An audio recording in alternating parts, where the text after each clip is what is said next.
너는 조각목으로 성막을 위하여 널판을 만들어 세우되 각 판의 길이는 10규빗, 너비는 1규빗 반으로 하고 각 판에 2쪽씩 내어 서로 연결하게 하되 너는 성막 널판을 다 그와 같이 하라. 너는 성막을 위하여 널판을 만들되 남쪽을 위하여 널판 20개를 만들고 20널판 아래에 은받침 40개를 만들지니 이쪽 널판 아래에도 그 2쪽을 위하여 2받침을 만들고 저쪽 널판 아래에도 그 2쪽을 위하여 2받침을 만들지며 성막 다른 쪽 곧 그 북쪽을 위하여도 널판 20개로 하고 은받침 40개를 이쪽 널판 아래에도 2받침 저쪽 널판 아래에도 2받침으로 하며 성막 뒤 곧 그 서쪽을 위하여는 널판 6개를 만들고 성막 뒤 모퉁이 쪽을 위하여는 널판 2개를 만들되 아래쪽에서부터 위까지 각기 2겹 두께로 하여 윗꼬리에 이르게 하고 2 모퉁이 쪽을 다 그리하며 그 8널판에는 은받침이 16이니 이쪽 판 아래에도 2받침이요 저쪽 판 아래에도 2받침이니라. 너는 조각목으로 띠를 만들지니 성막 이쪽 널판을 위하여 5개요 성막 저쪽 널판을 위하여 5개요 성막 뒤 곧 서쪽 널판을 위하여 5개이며 널판 가운데 있는 중간 띠는 이 끝에서 저 끝에 미치게 하고 그 널판들을 금으로 싸고 그 널판들의 띠를 꿰일 금고리를 만들고 그 띠를 금으로 싸라. 너는 산에서 보인 양식대로 성막을 세울지니라. 너는 청색, 자색, 홍색 실과 가늘게 꼰 배실로 짜서 휘장을 만들고 그 위에 그룹들을 정교하게 수놓아서 금갈고리를 네 기둥 위에 늘어뜨리되 그 네 기둥을 조각목으로 만들고 금으로 싸서 네 은받침 위에 둘지며 그 휘장을 갈고리 아래에 늘어뜨린 후에 증거궤를 그 휘장 안에 들여놓으라.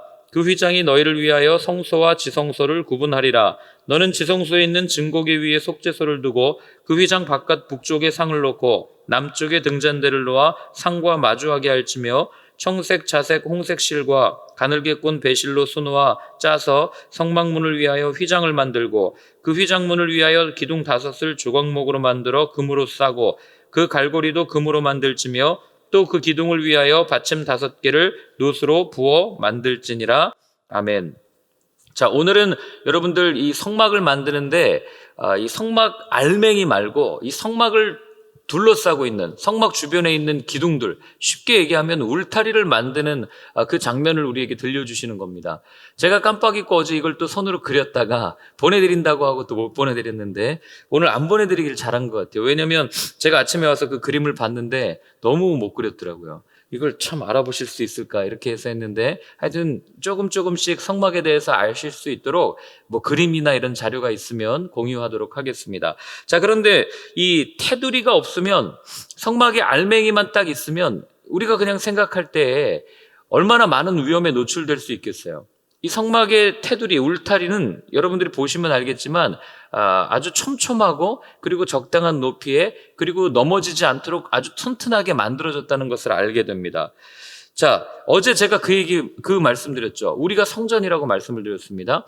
그리고 우리가 또 교회예요. 그러면 우리가 이 말씀을 통해서 한 가지 알 수 있는 게 뭐냐면 성전된 우리는, 교회된 우리는 어떻게 해야 튼튼한 성전이 될 수 있는가? 어떻게 해야 조금 더 이렇게 외부의 침략으로부터 안전할 수 있는 그런 성막, 성전, 그런 교회가 될 수 있는가? 바로 이것을 알아가는 게 오늘 말씀의 포인트입니다.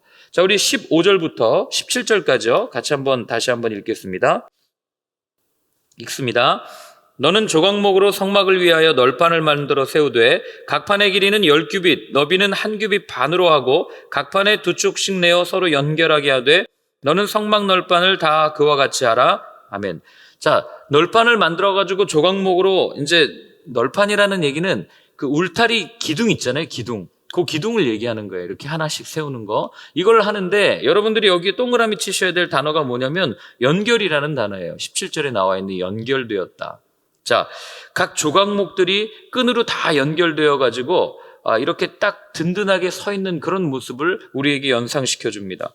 여러분, 조각목의 입장에서는 얼마나 이 홀로 서 있으면 힘들겠어요. 광야가 얼마나 뜨거워요. 그리고 만약에 이걸 촘촘하게 세워놓지 않고 딱 기둥을 1개 내지 2개만 딱 세워놓고 그 사이를 끈으로 연결했다. 그럼 제가 그 가운데를 확 누르면 기둥 2개가 안쪽으로 확 무너질 거 아닙니까? 이 기둥이 약하니까 아무리 땅에다가 박아놨다 하더라도 가운데서 그 끈을 막 누르거나 왜 놀이터 같은 데 보면 아이들이 기둥 사이에 있는 이런 이 라인 같은 데 앉아가지고 막 흔들면 기둥이 이렇게 가운데로 휘는 것 여러분 많이 보시지 않았습니까? 그렇게 될 수 있는 환경이 성막의 조각목이에요. 그런데 이 기둥들이 두 개가 아니라 한 개가 아니라 수십 개가 쫙 서 있어가지고 서로를 끈으로 쫙 연결해주면 가운데서 제가 아무리 흔들어도 기둥은 무너지지 않아요. 서로를 당겨주고 서로를 지지해주고 서로를 이렇게 받쳐주는 그런 장력 때문에 아무리 가운데서 흔들어도 기둥이 이렇게 흐트러지거나 무너지지 않는 것들을 보게 되는 거죠. 제가 어제 이 모습을 머릿속으로 상상하는데 이 기둥들이 쫙 서 있고 끈으로 쭉 연결되어 가지고 흔들리지 않는 그런 모습을 보면서 교회 공동체라는 것이 어떤 것인지를 한번 생각해 보게 되었어요. 바울의 표현대로라면 사랑의 띠로 묶여 있는 공동체, 서로가 서로를 지지해주고 배려해줄 수 있는 그런 공동체, 그게 바로 교회구나, 그게 바로 성막에 나타나 있는 울타리 안에 들어있는 하나의 증표구나 라는 것을 제가 알게 된 거죠. 여러분, 우리가 신앙생활은요, 홀로 하는 것 같지만 그건 대단한 착각이에요. 내가 혼자 나와서 예배드리고 찬양하고 기도하고 내가 끝까지 그 믿음을 잘 지킬 수 있을 것 같다라고 우리는 생각하지만 그렇지 않다는 거죠. 물론 우리는 하나님의 말씀 앞에 단독자로 섭니다. 십자가 앞에 나 홀로 서요. 나의 지정의 모든 인격이 하나님 앞에 단독자로 서는 그런 모습을 우리는 당연히 알고 있습니다. 그러나 하나님께서는 그 하나님과 맺은 그 많은 교제, 그리고 또 하나님과 나누었던 그런 여러 가지 것들을 나눌 수 있는, 은혜를 나눌 수 있는 공동체를 우리 가운데 허락해 주셨다는 거죠. 성경을 보면 하나님은 단 한 번도 너 혼자서 잘 살아, 너 혼자서 이 세상 잘 다스리고 너 하나면 충분해 라고 말씀하신 적이 단 한 번도 없다는 사실을 우리가 기억하셔야 되는 거예요. 이 세대는 개인주의 영향을 받아서 나 혼자 잘 살면 되죠. 내가 뭐 누구한테 피해 안 끼치고 나 혼자 그냥 조용히 그렇게 살다가 내가 원하는 거 하고 살다가 그렇게 가면 되는 거 아니겠습니까? 라고 이야기하지만 여러분, 그렇지 않아요. 그냥 우리 자신을 한번 솔직하게 들여다보세요. 여러분들 아무도 없이 혼자 살아간다고 생각해 보십시오. 어떻게 되겠습니까? 우리가 하루에 카톡을 몇 번이나 보냅니까? 또 한 번 말하기 시작하면 그 말하고 싶어가지고 계속 이어서 카톡을 몇 번이나 보내냔 말이에요. 또 누군가와 대화가 시작되면 그 대화 가운데 상대방의 말을 들어주기보다는 내가 하고 싶은 이야기를 하려 할 때가 얼마나 많냔 말이에요. 그러면서 꼭 그 과정 가운데 실수하고 지적하고 비난하고 하다가 관계가 다 깨어지는 거 아니겠어요? 제가 말씀드리고 싶은 건 무엇이냐면 우리는 나 혼자 산다고 생각하지만 우리의 내면 깊은 곳에 있는 본성은 나 혼자 살 수 있도록 만들어지지 않았단 말이에요.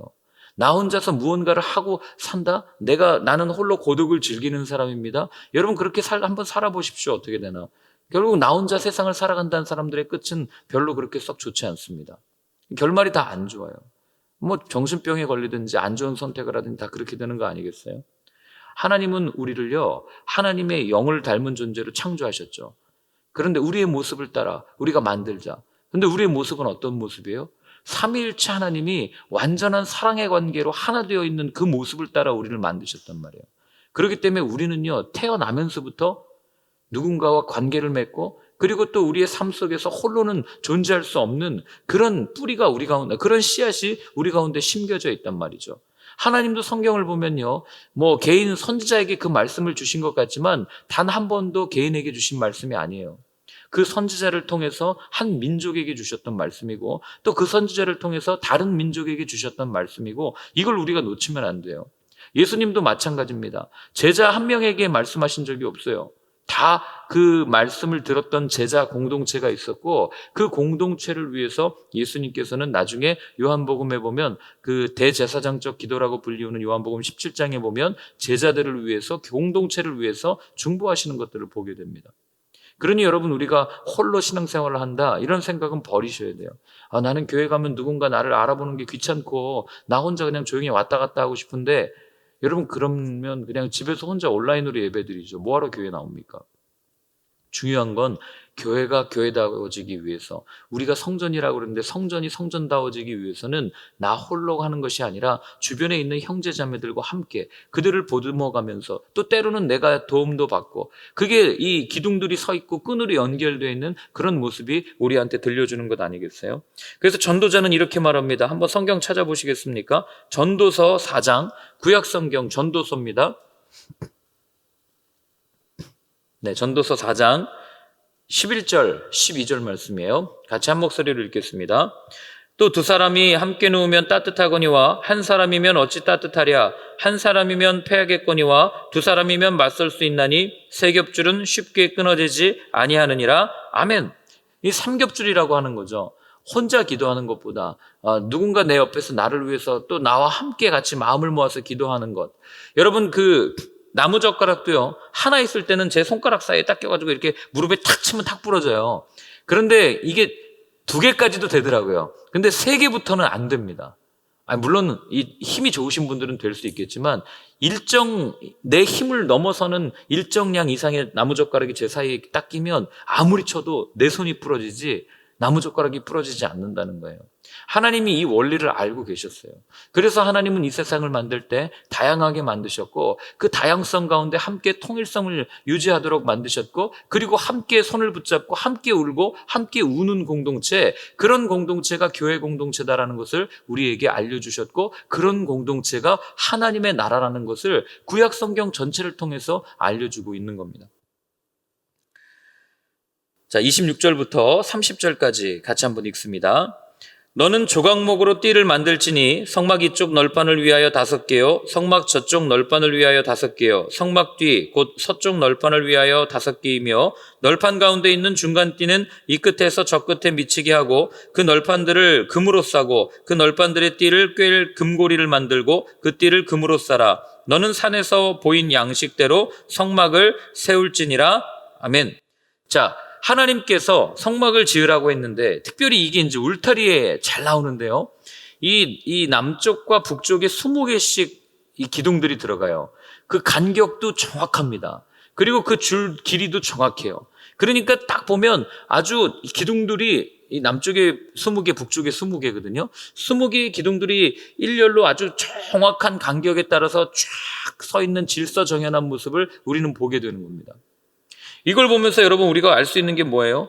규격과 간격까지도 정확하게 말씀하시는 그 하나님의 모습을 통해서 창세기에 나타난 하나님을 우리가 여기서도 살펴볼 수 있는 겁니다. 어떤 하나님입니까? 우리 창세기 1장 2절 한번 같이 읽어볼까요? 창세기 1장 2절입니다. 네, 창세기 1장 2절 같이 읽습니다.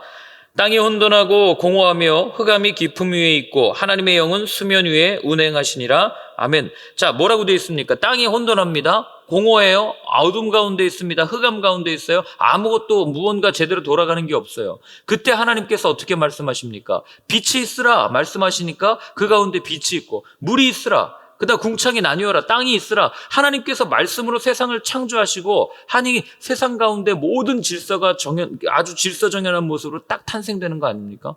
한 치의 실수도 없이, 한 치의 오차도 없이 하나님께서 말씀하실 때 온 우주만상이, 온 우주가 다 아주 한 치의 그 오차도 없이 질서정연하게 돌아가는 그 모습을 우리는 볼 수 있는 거죠. 여러분, 죄가 들어오면 어떻게 되는지 아십니까? 죄가 들어오면 이렇게 생각하시면 돼요. 죄가 어떤 우리에게 영향을 줄까? 하나님이 만드신 모든 창조의 질서를, 창조의 원리를 다 깨버립니다. 예를 들어서 그런 거죠. 전에도 한번 광우병 말씀드리지 않았습니까? 인간의 탐욕, 더 큰 소를 얻고 더 많은 고기를 얻고 빨리 얻으려고 하는 인간의 욕심이 식물성 사료를 먹여서 이 식물을 먹고 자라야 되는 소에게 동물성 사료를 먹이니 그게 제대로 되겠냐고요. 그런 부작용들이 다 인간의 욕심에서 일어나는 거죠. 하나님의 창조의 원리를 깨버린 거예요. 또 어떻습니까? 바울은 이렇게 얘기해요. 이거 어제 우리 그 로마서 성경 공부할 때 한 건데 한번 같이 읽어보겠습니다. 로마서 1장 26절부터 31절까지 같이 한번 읽을게요. 로마서 1장 26절부터 31절까지 읽습니다. 이 때문에 하나님께서 그들을 부끄러운 욕심에 내버려 두셨으니 곧 그들의 여자들도 순리대로 쓸 것을 바꾸어 영리로 쓰며 그와 같이 남자들도 순리대로 여자 쓰기를 버리고 서로를 향하여 음욕이 부릴 듯하며 남자가 남자와 더불어 부끄러운 일을 행하여 그들의 그릇됨에 상당한 부흥을 그들 자신이 받았느니라. 또한 그들이 마음에 하나님 두기를 싫어하며 하나님께서 그들을 그 상실한 마음대로 내버려 두사 합당하지 못한 일을 하게 하셨으니 곧 모든 불의, 추악, 탐욕, 악의가 가득한 자요, 시기, 살인, 분쟁, 사기, 악독이 가득한 자요, 수근수근하는 자요, 비방하는 자요, 하나님께서 미워하시는 자요, 능욕하는 자요, 교만한 자요, 자랑하는 자요, 악을 도모하는 자요, 부모를 거역하는 자요, 우매한 자요, 배약하는 자요, 무정한 자요, 무자비한 자라. 이 보이십니까? 요 바로 위에 모든 사람이 스스로 지혜롭다고 얘기했지만 그러나 하나님의 영광을 썩어지지 않는 하나님의 영광을 어떤 걸로 바꿨다고요? 썩어질 사람의 모양과 동물의 모양과 여러 가지 우상으로 바꿨다. 그리고 나서 하는 얘기가 이거예요. 결국 우리가 죄를 지은 결과, 우리가 우상 숭배한 결과가 어떻게 되는가? 오늘 본문에 있는 것처럼 이걸 다 그냥 이걸 줄여서 한마디로 얘기하면 하나님께서 만드신 모든 질서가 다 깨어져 버린 거예요. 남자가 남자와 더불어 사랑을 나누고 여자가 여자와 더불어 사랑을 나누고 하나님은 남자와 여자를 만드시고 남자가 여자를 사랑하게 하고 여자가 남자를 사랑하게 했지 그게 아니란 말이죠. 그리고 또 뭐라고 나옵니까? 거기 보면 한마디로 경제적, 사회적, 가정, 문화, 그 다음에 또 관계 이 모든 것들이 다 어그러지는 그런 모습들을 우리한테 알려주는 거 아니에요. 하나님은 하나님께서 만드신 창조의 질서대로 그 규칙대로 그 방법대로 우리가 살기를 원하셨지만 인간의 죄로 인해서 하나님께서 만드신 모든 질서가 다 깨어진 모습을 우리에게 보여주는 거죠. 불편하다고, 내가 조금 더 큰 쾌락을 느끼겠다고, 내가 조금 더 편하겠다고 하나님의 원리를 다 무시하고 살아가는 인간의 모습이 이 안에 들어있는 것 아니겠어요? 그러니 하나님은 뭐라고 말씀하세요? 처음부터 성막을 주실 때부터 오늘 거기 그 30절에 나와 있잖아요. 산에서 보인 양식대로 세워라. 이게 무슨 말이에요? 하나님의 방법대로, 하나님의 뜻대로, 하나님의 질서대로 성막을 세워나가라. 이 말씀을 우리에게 주시는 거 아니겠어요? 그러니 성막을 알면 알수록 이미 이스라엘 백성을 불러내시고 광야에서부터 하나님께서 어떻게 살아야 되는지 다 말씀해 주셨어요. 어떻게 사는 게 성전으로 사는 것이고 어떻게 사는 것이 정말 하나님을 따르는 자의 모습으로 사는 것인지를 분명하게 알려주셨단 말이죠. 문제는 안 들으니까 문제죠. 자, 31절부터 33절까지를 읽습니다. 너는 청색, 자색, 홍색 실과 가늘게 꼰 배실로 짜서 휘장을 만들고 그 위에 그룹들을 정교하게 수놓아서 금갈고리를 내 기둥 위에 늘어뜨리되 그 내 기둥을 조각목으로 만들고 금으로 싸서 내 은받침 위에 들지며 그 휘장을 갈고리 아래에 늘어뜨린 후에 증거궤를 그 휘장 안에 들여놓으라. 그 휘장이 너희를 위하여 성소와 지성소를 구분하리라. 아멘. 성소와 지성소를 구분하는 휘장을 또한 하나님께서는 치라고 말씀을 하시는 거죠. 왜 휘장을 쳐야만 했습니까? 하나님께서 아무리 성막이 임재하셔도 하나님께서 임재하시고 우리를 가르쳐 주겠다라고 하신 그 장소, 법궤 위에 있는 시은좌, 은혜가 베풀어지는 장소죠. 그 속죄소, 죄가 속해지는 그 뚜껑을 그냥 이렇게 나무 관에다가 뚜껑 놓으면 들기가 어렵잖아요. 그러니까 뚜껑 위에다가 손잡이로 어떤 걸 만든 거예요. 손잡이라고 하면 좀 그렇지만 금고리를 꿰서 드니까 거기에다가 뚜껑 모양의 이렇게 네모난 나무에다가 양쪽에 이 천사 날개 모양 그룹이라고 하죠. 그걸 해가지고 금으로 만들어 놓은 게 거기예요. 그 속죄소. 그러니까 하나님이 거기 임재하시고 거기서 말씀하시겠다고 했는데 근데 이 죄를 가진 인간이 하나님 앞에 나아갈 수가 없잖아요. 그러니까 휘장을 쳐놓고 여기는 사람이 아무나 그 제사장까지는 들어올 수 있는 곳, 여기는 아무나 들어오지 못하고 대제사장만 1년에 한 번 들어오는 곳, 이렇게 하는 거죠.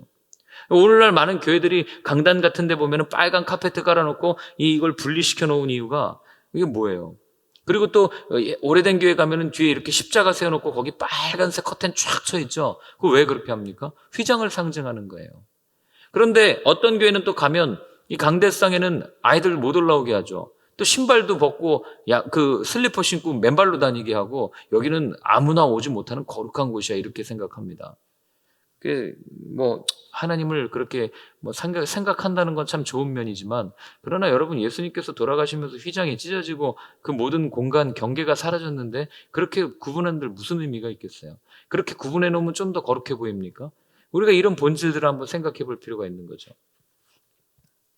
자, 어쨌든 이 휘장을 통해서 하나님께서는 하나님과 관계를 맺는 공간을 분명하게 구분해 주셨고 따로 이렇게 만들어 주신 거죠. 그럼 이걸 우리의 삶에 적용시키면 이런 질문을 한번 드려볼 수 있죠. 나는 내 삶 속에서 하나님과 관계를 얼마나 가지고 있는가? 제가 어제 이 질문하다가 사실은 너무 부끄러웠어요. 어제 이제 성경 공부를 하면 화요일 날 오전은 인원이 몇 분 안 돼요. 한 5분 정도 되나요? 그러니까 굉장히 이렇게 재밌게 잘 합니다. 이렇게 뭐 많은 깊은 이야기도 하고 하다가 화요일 저녁 되면은 인원이 확 느니까 한 분 한 분 물어보기에도 1시간 안에 끝내니까 부담이 되니까 이게 잘 안 되고. 그리고 또 수요일도 마찬가지예요. 근데 이제 하다 보면 특별히 화요일 같은 경우는 아침에 하고 저녁에 하다 보니까 제가 조금 이렇게 지칠 때가 있는 거죠. 그런데 어제 이 말씀을 묵상하다가 제가 너무 부끄러웠어요. 왜냐하면 제 스스로에게 물었어요. 야, 나는 과연 하루에 얼마 동안 하나님과 관계를 맺고 있는가? 나는 내가 설교를 준비할 때 말고, 내가 통독할 때 말고, 저는 통독할 때 이렇게 스티커 붙이거든요. 그러니까 그 재미로 통독하는 맛이 있는데, 그거 그렇게 붙이기 위해서 읽는 거 말고, 내가 성경 공부를 위해서 성경을 공부하는 거 말고, 그냥 하루 중 아무 어떤 의무감이나 어떤 책임감 없이 그냥 하나님의 말씀 앞에 설 때가 몇 시간이나 있는가, 이런 생각이 문득 드는 거예요. 그리고 또 제가 뭐 하루에 뭐 한 30분에서 1시간 정도 매일 기도하는데, 그렇게 기도할 때마다 나름 뭐 아내한테는 그러죠. 나 그래도 기도했어, 뿌듯해, 뭐 이렇게 얘기하는데, 여러분 1시간 기도하는 게 뭐가 그렇게 자랑입니까? 영화만 봐도 2-3시간이 지나가는데. 제가 그런 생각을 하면서 어제 너무 부끄러웠어요. 과연 나는 하나님을 위해서 얼마나 시간을 내고 있고 하나님과 얼마나 많은 대화를 나누고 있는가. 하나님은 어떻게 해서든 인간들이랑 만나려고 이렇게 성막을 만들고 또 지성소를 만들고 휘장을 나누어서 구분해서 내가 너희 가운데 함께 할 거야, 너희와 대화할 거야, 너희 가운데 공동체 가운데 내가 항상 임할 거야, 난 너네들이랑 이야기하고 싶어, 함께 나누고 싶어 하는 그 하나님의 마음이 이 성막 안에 드러나는데, 과연 그런 하나님의 마음을 나는 얼마나 헤아리고 있는가? 이 질문 앞에 제가 솔직히 할 말이 없었습니다. 저는 늘 사실 설교 준비할 때 말씀 묵상하거든요. 일주일 내내 묵상합니다. 설교도 못하니 묵상이라도 많이 해야 설교라도 할 거 아닙니까? 더군다나 통독하는 것도 놓치지 않고 읽으려고 하는 이유는 스티커 붙이는 재미로 할 때가 참 많아요. 오늘도 뿌듯하게 읽었네. 한 장 딱 차면, 한 달짜리 통독표 딱 차면, 야, 이번 달에도 통독했네. 그러니 여러분, 하나님 보실 때 얼마나 답답하겠어요. 내가 너 그러려고 불렀니? 나 이런 거 말고, 너 무언가 하기 위해서 나 만나는 거 말고, 나한테 무언가 얻으려고 만나는 거 말고, 그냥 나와 함께 아무것도 하지 않은 채 내 앞에 나와 그냥 좀 있어주면 안 되겠니? 하는 그 하나님의 마음이 이 성막 안에 담겨져 있는 겁니다. 여러분, 바울은 디모데한테 이렇게 얘기해줘요. 제가 읽어드리겠습니다. 디모데전서 4장인데요. 망령되고 허탄한 신화를 버리고 경건에 이르도록 내 자신을 연단하라. 육체의 연단은 약간의 유익이 있으나 경건은 범사에 유익하니 금생과 내생에 약속이 있느니라. 바울이 늘 말했던 건 뭐냐면, 경건에 이르도록 내 자신을 연단하라. 이게 경건을 훈련이다, 또는 경건 연습이다, 이렇게 받아들이면 여러분 이때부터는 신앙이 어려워져요. 이건 훈련하는 게 아닙니다. 여기 보면은 내 자신을 연단하라, 이 얘기는 뭐냐면 그냥 하나님 앞에 머물라는 거예요. 하나님과 함께 거하는 시간을 가지라는 거예요. 그게 경건을 위한 여기 나오는 연단이에요. 내가 무언가를 위해서 끊임없이 훈련하고 하는 내 자신이 드러나는 그 어떤 것이기보다는 그냥 하나님의 말씀 안에 머무는 삶, 하나님과 함께 대화 나누는 삶, 그거를 바울도 디모데에게 권면하고 있다는 겁니다. 그래서 저는 오늘 여러분들이 한번 결단하셨으면 좋겠어요. 아무 이유 없이 그냥 하나님 앞에 머무는, 하나님이 좋아서 하나님과 함께하는 그런 시간이 오늘 하루 중에 적어도 30분, 아니 1시간, 아니 2시간은 좀 있었으면 좋겠다라고 이렇게 결단할 수 있는 오늘 하루가 되었으면 좋겠습니다. 제가 오늘 제목을 신앙생활에서 승리하는 신앙의 비결 이렇게 제목을 잡았는데 오늘 널빤지를 통해서 승리하는 신앙의 비결 3가지를 다 말씀드렸어요. 첫 번째는 무엇이었습니까? 연합이었죠. 어떤 연합입니까? 서로가 넘어지지 않을 수 있도록 붙잡아주고 지지해주고 배려해주고 세워주는 그런 연합. 자, 두 번째로는 무엇을 말씀드렸습니까? 질서를 말씀드렸어요. 내 방법과 내 방식대로 사는 것이 아니라 하나님의 방법과 하나님의 뜻대로 살아가는 것, 하나님의 질서대로 살아가는 것. 세 번째는 뭘 말씀드렸습니까? 경건을 말씀드렸어요. 경건의 연습 또는 경건, 하나님과 거하는 시간. 그래서 하나님 안에 머무는 삶, 하나님 안에 머무는 또 하나님과 대화하는 그런 모습들. 이 3가지가 우리의 신앙이 승리할 수 있는 유일한 비결이라는 거예요. 나 혼자서 할 수 없습니다. 그래서 주변 사람들과 함께 기도하는 거고, 내 뜻을 가지고 살아보면 늘 넘어질 수밖에 없으니까 하나님의 뜻을 놓고 하나님의 방법대로 살아가는 거고, 그리고 결국에는 내 의지로 내 힘으로 하다가 안 되니까 다시 한번 하나님 안에 머물면서 하나님의 예수 그리스도로 옷 입는 거죠. 내가 더 이상 내가 팔을 올리는 게 아니라 예수님께서 손을 들라고 할 때 손을 드는, 그렇게 하려면 늘 주님의 마음을 알아야 되고 그분 안에 머무는 그런 연습이 되어 있어야 우리가 그렇게 살아갈 수 있는 것 아니겠어요? 그래서 오늘 한번 같이 기도할 때는요, 이 능력이, 이 3가지 능력, 연합과 또 질서와 이 경건의 능력이 우리 가운데 임할 수 있기를 한번 같이 기도하면서 정말 주님 함께 기도할 수 있는 동역자들을 주셔서 감사합니다. 하나님과 매일매일 친밀한 교제를 통해 하나님의 방법대로 승리할 수 있는 나의 삶이 되게 하여 주옵소서. 우리 그렇게 한번 같이 기도하겠습니다.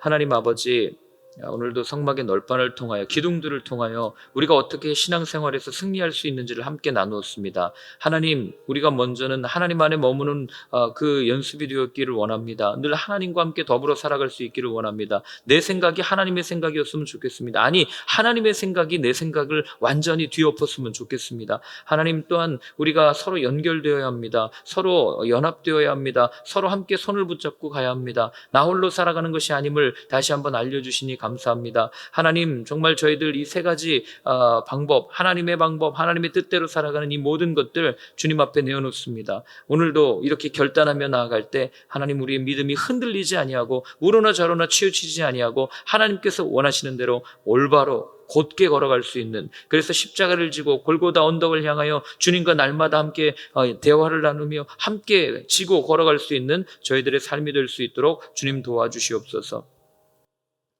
이제는 우리 주 예수 그리스도의 크신 은혜와 하나님 아버지의 사랑과 성령의 인도하심이 서로 배려하고 연합하며 또 하나님의 방법대로 그리고 경건하게 살기로 결단하며 다짐하는 모든 분들 머리 위에 이제로부터 영원까지 늘 함께하여 주옵시기를 간절히 축원하옵나이다. 아멘.